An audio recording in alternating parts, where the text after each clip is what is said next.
मैं पंकज सिंह गौर और हमारी आई इंडिया की पूरी टीम प्रधानमंत्री नरेंद्र मोदी के कार्यक्रम की हर एक जानकारी आपको आपके घर बैठे पहुंचाने का काम करेगी।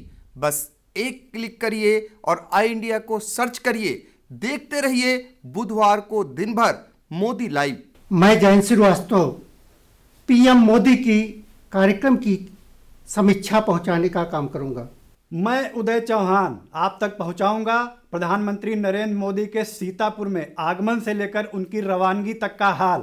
आप जुड़े रहिए आई इंडिया से। मैं प्रियांशु मिश्रा पीएम मोदी की रैली में क्या कुछ रहा खास आप तक पहुंचाने का काम करूंगा। आप देखते रहिए आई इंडिया। मैं निशांत गुप्ता प्रधानमंत्री नरेंद्र मोदी के आगमन के बाद सीतापुर जनपद वासियों को क्या दे गए बूस्टर, इसकी दूंगा जानकारी। मैं अरुणेश अवस्थी आपको दिखाऊंगा कि पीएम की रैली में पहुंचे लोगों पर कितना हुआ मोदी मैजिक का असर। मैं विपिन राजवंशी प्रधानमंत्री नरेंद्र मोदी के कार्यक्रम की हर एक हलचल से कराऊंगा रूबरू। देखते रहिए आई इंडिया। भारतीय जनता पार्टी सीतापुर के महोली विधानसभा क्षेत्र में दूसरी बार कमल खिलाने के लिए पूरी शिद्दत से जुटी है। मंगलवार को कैबिनेट मंत्री जितिन प्रसाद ने महोली नगर स्थित सरस्वती विद्या मंदिर पहुंचकर कार्यकर्ताओं और समर्थकों में जोश भरा। महोली विधायक एवं भाजपा प्रत्याशी शशांक त्रिवेदी के समर्थन में जनसभा को संबोधित करते हुए कहा कि ये समय कमियां गिनाने का नहीं है। मोदी योगी सरकार में सामाजिक परिवर्तन का बड़ा काम हुआ है। महोली विधायक भाजपा प्रत्याशी शशांक त्रिवेदी ने विश्वास जताते हुए कहा कि इस बार महोली में पिछली बार के अपेक्षा 10 गुना ज्यादा वोटों से जीत मिलेगी। यहाँ जो आप लोग उपस्थित हैं, चुनाव के चंद दिन रह गए, फौजें मैदान में है। एक ही लक्ष्य हम लोगों का 23 तारीख को दोबारा महोली विधानसभा में कमल का फूल खिलना चाहिए।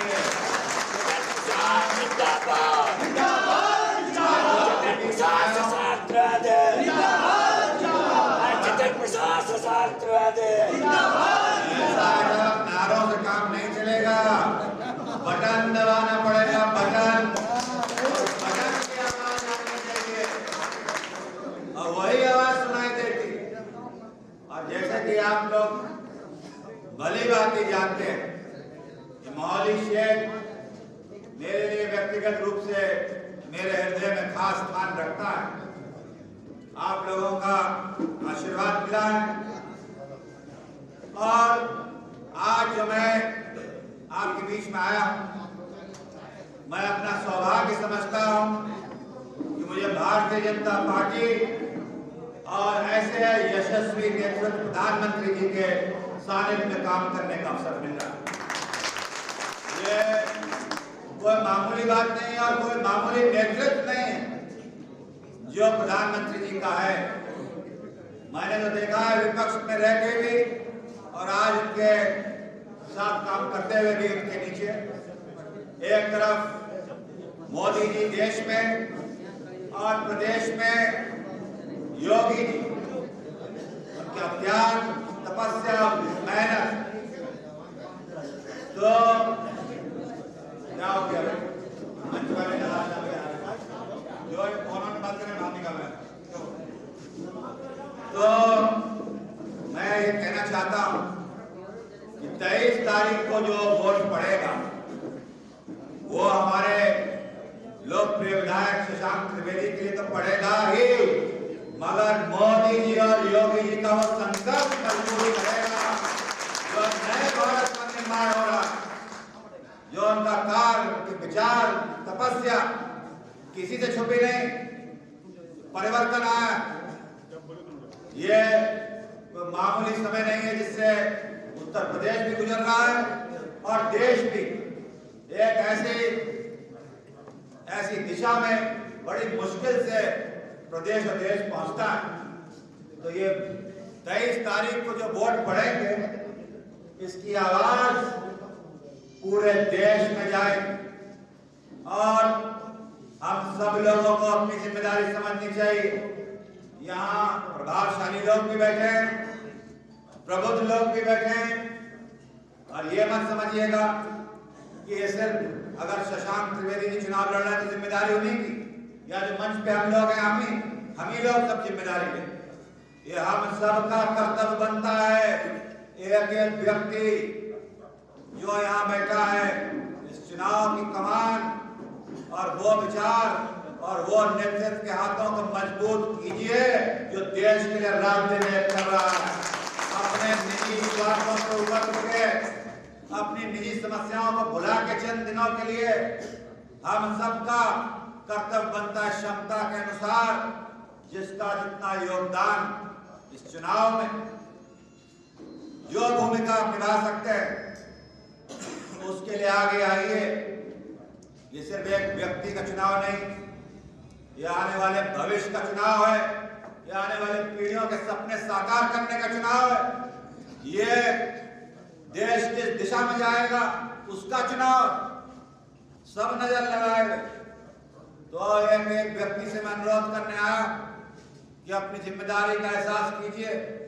जो हमारे प्रत्याशी हैं, इन्होंने पूरे लगन से, पूरी निष्ठा से 5 साल कार्य किया।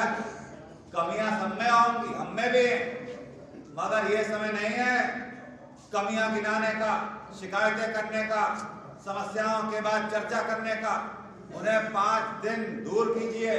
23 तारीख तक कोई समस्याएं नहीं, कोई शिकायतें नहीं, कोई इधर के सुझाव नहीं, सिर्फ एक ही लक्ष्य कि कैसे भारतीय जनता पार्टी का परचम लहराएगा, यहाँ कैसे हम लोग आगे बढ़ेंगे,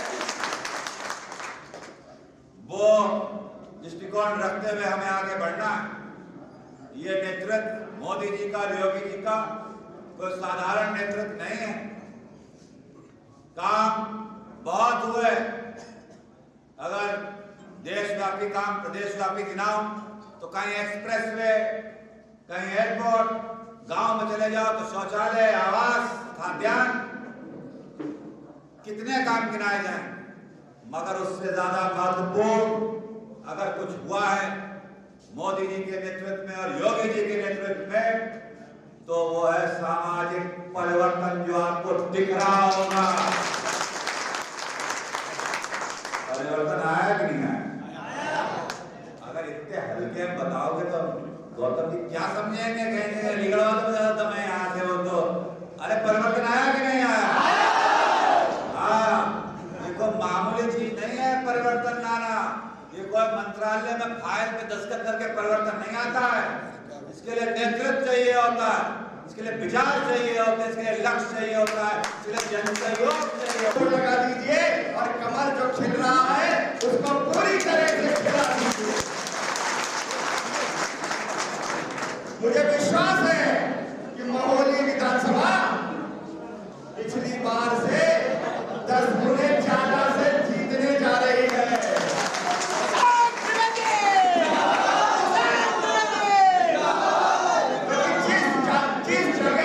जिस गांव में भी मैं पहुंच रहा हूं, मैं बहुत जगह नहीं पहुंच पाया 5 साल में, 2 साल कोरोना रहे, मेरी उपस्थिति नहीं हो पाई बहुत जगह, लेकिन मैं जहां भी जाता हूं व्यक्ति गांव का तुरंत वो बोलते हैं, कहते हैं विधायक जी चिंता न करिए, आप आते चाहे ना आते हमारे से लेके आना।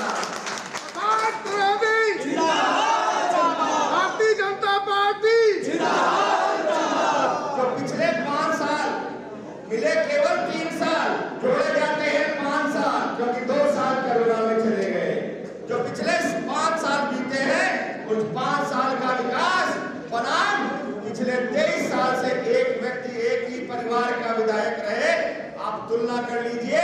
लोग कहते हैं कि विकास क्या हुआ, देख रहा है तो महोली में देखिए, जिस जगह भी आप निकलेंगे आपको विकास ही विकास दिखेगा। महोली विधानसभा जिले की पहली विधानसभा है। जब नंबर के हिसाब से चलते हैं तो सबसे पहले जिले में 145 नंबर महोली का है, उसके बाद दूसरी विधानसभा शुरू होती है। और मैं आज आपसे आशीर्वाद लेना चाहता हूं, छोटों से प्रण लेना चाहता हूं कि महोली विधानसभा सबसे बड़ी विधानसभा है जिले की और सबसे ज्यादा वोटों से जीत के जाएगी।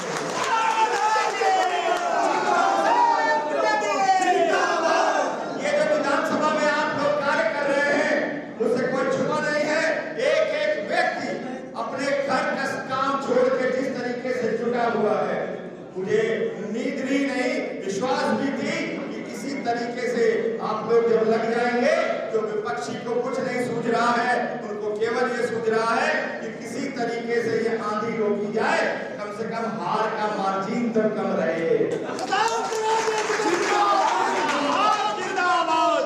समय बहुत कम है, ये जो लहर चल पड़ी है बस इसको बनाए रखिए। मैं आपसे निवेदन करता हूं कि किसी भी विवाद में, किसी भी चीज में उलझने की जरूरत नहीं है। जिस राह पे निकल पड़े हैं कमल खिलाने को, योगी जी को मुख्यमंत्री पुनः बनाने को, उस राह पे रुकना नहीं है। और मैं सबसे निवेदन करता हूं कि आप लोग सुनने आए हैं हमारे माननीय मंत्री जी को, माननीय सांसद जी को, तो मैं निवेदन करूंगा आप लोगों से कि केवल और केवल 23 तारीख को कमल के फूल पर अपने आप सब तो है ही है मेरे, अपने जितने लोग और जोड़ सकते हैं। मुझे विश्वास है यहाँ पे बैठा एक एक व्यक्ति की क्षमता हजारों की है। मुझे विश्वास है अगर यहाँ का एक एक व्यक्ति बैठा वोट कराना शुरू करा दे तो 1 लाख पार करने में कोई दिक्कत नहीं। अब मैं सभी से फिर एक बार प्रार्थना करता हूँ कि योगी जी को मुख्यमंत्री बनाने के लिए, प्रधानमंत्री जी को 24 में पुनः स्थापित कराने के लिए कमल के मोहर, कमल के बटन पे तब जरूर से दबाएं और 23 तारीख को वोटिंग जरूर कराएं। यही कहते हुए मैं आप सबको प्रणाम करता हूँ। धन्यवाद।